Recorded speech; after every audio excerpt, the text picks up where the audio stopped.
Et bonjour, alors je tourne cette vidéo dans la foulée de celle de mardi du coup.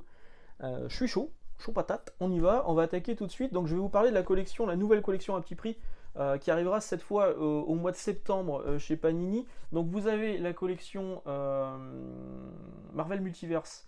Alors il y a eu la collection avec les super-héroïnes Marvel à 6,99€. Avant c'était 5,99€ et c'était en couverture dure. Maintenant c'est 6,99€ en couverture souple. Est-ce que c'est le fait que ce soit la couverture souple qui n'a pas fonctionné sur la collection Les Héroïnes de Marvel? Est-ce que ce soit le fait que ce soit justement des héroïnes? Ou est-ce que ce soit le fait que ce soit des séries qui n'étaient pas très vendeuses? Sans doute une accumulation, un condensé de tout ça. En tout cas, la série Woman of Marvel n'a pas du tout fonctionné, en tout cas chez moi. A priori, c'est le cas aussi chez des collègues. On espère que la collection de Marvel Multivers, qui a quand même des titres plus intéressants, fonctionnera bien mieux. Celle-ci arrive le 23 juin. Et donc au mois de septembre, le 13 septembre exactement, on aura encore une nouvelle collection qui sera cette fois dédiée au titre Avengers. Avec 6 titres, c'est 6 numéros. Il y a quelques temps, c'était 10 numéros pour ces collections petit prix. Maintenant, c'est 6 numéros. Et ouais. Euh, et j'allais dire une connerie, mais non. Donc 6 numéros et tout est dédié sur les Avengers par décennie, on va dire, par période. Donc il y aura certains titres qui vont sans doute intéresser les plus vieux, d'autres titres qui vont pas intéresser les plus jeunes lecteurs parce que ça va être très daté. C'est le cas du premier, Marvel Les Origines. Alors c'est des titres que vous avez déjà dans d'autres collections, sans doute. C'est des titres qu'on a déjà vu aussi dans la collection Hachette, des titres qu'on a déjà vu aussi dans la collection Marvel classique ou dans la collection Best of. Bref, c'est des titres qui ont déjà été édités chez Panini ou chez Hachette. Donc le numéro 1, ça va parler des années 60, ça s'appelle Avengers Les Origines. Pour rappel, le premier numéro d'Avengers date de 1963, c'est Jack Kirby. C'est Jack Kirby et Stan Lee au scénario. Dans ce numéro, vous aurez les épisodes 1 à 5, en sachant que Captain America fait son apparition dans les Avengers dans le numéro 4, donc c'est un numéro qui est quand même historique, hein. C'est le retour de Captain America dans un monde plus moderne, parce qu'avant il était bloqué pendant la guerre. Pendant la guerre mondiale. Donc, les origines, Stanley Jack Kirby. Pour le côté historique, ça peut être sympa. Maintenant, 7€ juste pour le côté historique. Est-ce que vraiment ça va vous plaire? Je suis pas sûr. Donc, ça, c'est pour le premier numéro. Le deuxième, c'est Les Nuits de Vandagore. Le titre de l'album, c'est Les Nuits de Vandagore. Ça se passe dans les années 70. C'est les Avengers, donc les épisodes numéro 181 à 187. 186. Je suis fatigué. 187. C'est scénarisé entièrement par David Michelini, c'est dessiné entièrement par John Byrne, et ouais, ça c'est cool. Donc David Michelini, c'est pas non plus un manchot, hein. Il a quand même fait une grande période plutôt cool sur Iron Man, une période franchement cool aussi sur Spider-Man. Il y a d'ailleurs un omnibus qui vient d'être annoncé par Panini avec toute la période, un omnibus que j'ai déjà, hein, là, là quelque part. En fait, c'est sorti en Icons, et là ils sortent l'omnibus de la période David Michelini et Todd McFarlane sur Spider-Man, Amazing Spider-Man. Donc bref, c'est entièrement dessiné par John Byrne. Il y a aussi du Mark Gruenwald qui vient donner un coup de main au scénario à un moment. C'est les Avengers contre la sorcière rouge. Celui-ci, il y a peut-être moyen que moi je craque, notamment parce que ce soit John Byrne. Ça peut être intéressant à ce prix-là. Ensuite, on a État de siège. Là, ça se passe, c'est les Avengers des années 80. Les épisodes 270 à 277, scénarisés par Roger Stern, dessiné par John Buscema. Donc, c'est bien, bon, John Buscema, c'est bien. C'est classique, mais franchement, c'est bien. C'est les Avengers contre les maîtres du mal, avec Zemo à la tête des maîtres du mal.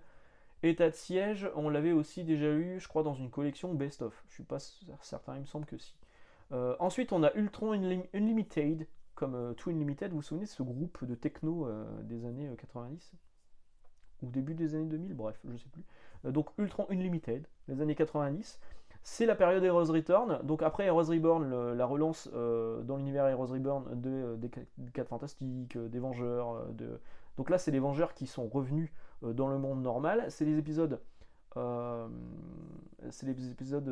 0 et les épisodes 19 à 22. C'est en plein cœur du run complet de Kurt Busiek et George Pérez.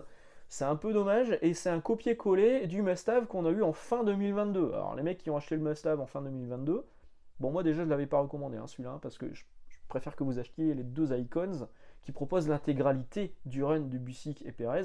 Je serais même pas surpris, les Big News sont toujours en cours, qu'il y ait un omnibus qui soit annoncé pour l'intégralité du passage de Busiek et Pérez. en fin d'année, sur un omnibus complet qui reprendra donc les 2 icons toujours disponibles. Parce que moi j'en ai encore au boulot, ils sont toujours commandables. Donc là, cette partie-là, ça se passe en 1998, c'est une série qui est sortie en 1998. C'est une partie qui est intéressante, mais qui est complètement ancrée dans tout ce qui a été fait autour, avant et après. Ouais, il y avait encore des épisodes après, sur la partie Busiek et Perez. Donc je vais pas forcément vous le recommander. Après, si vous voulez juste découvrir un ami, vous pouvez le tenter à 7€, puis s'il y a un omnibus qui sort par la suite, bah vous l'achetez, puis ça vous le revendrez du coup. Mais pour les mecs qui ont acheté le must-have, c'est un peu les glandes.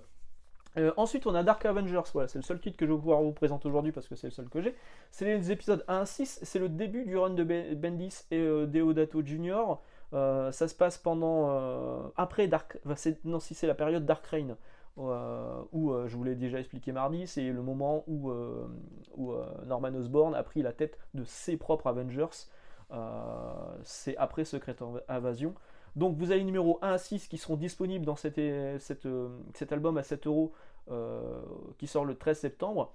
Mais vous avez là, déjà, en ce moment, disponibles les épisodes 9 à 12, la suite. Les épisodes 7 à 8 sont pas trop gênants parce que ça fait partie d'un crossover, c'est des tie-in, on s'en fout. Les épisodes 9 à 12, qui sont donc la suite de cet album qui sortira en septembre, sont déjà disponibles chez Carrefour au prix de 4€. Ça peut vous faire la quasi-totalité pour pas trop cher. Maintenant, vous n'aurez pas la totalité parce qu'en tout, il y a eu 16 épisodes sur Dark Avengers. Enfin, là, vous avez tout dedans. C'est The Complete Collection. Vous avez tout dedans. Et il y a effectivement 16 épisodes plus un annuel. Donc, il manquera quand même quelques épisodes, mais bon. À la limite, allez acheter celui sur Carrefour.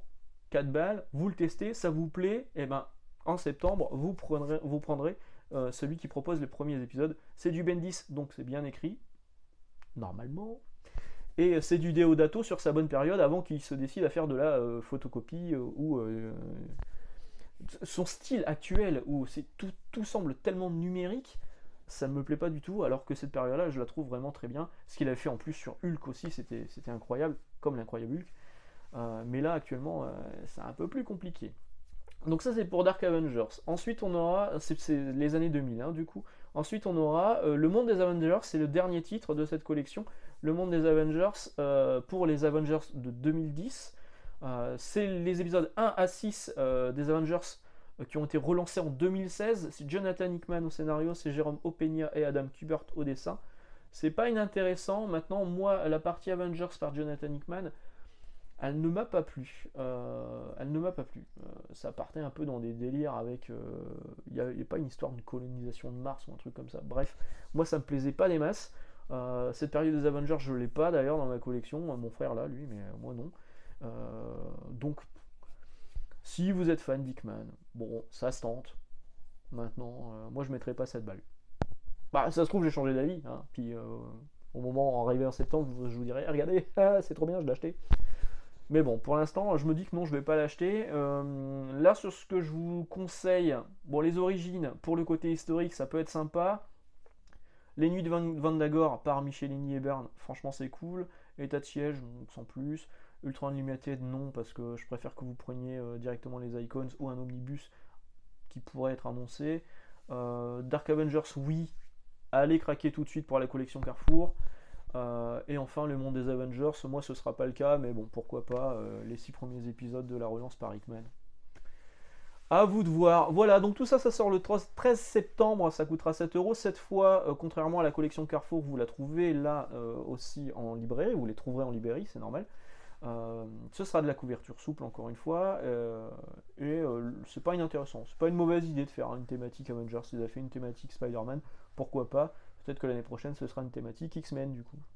Voilà, je vous souhaite une excellente journée, excellente lecture. On se retrouve. J'ai plus envie de vous dire on se retrouve le samedi pour le manga parce que en fait j'ai pas le temps, j'ai jamais le temps.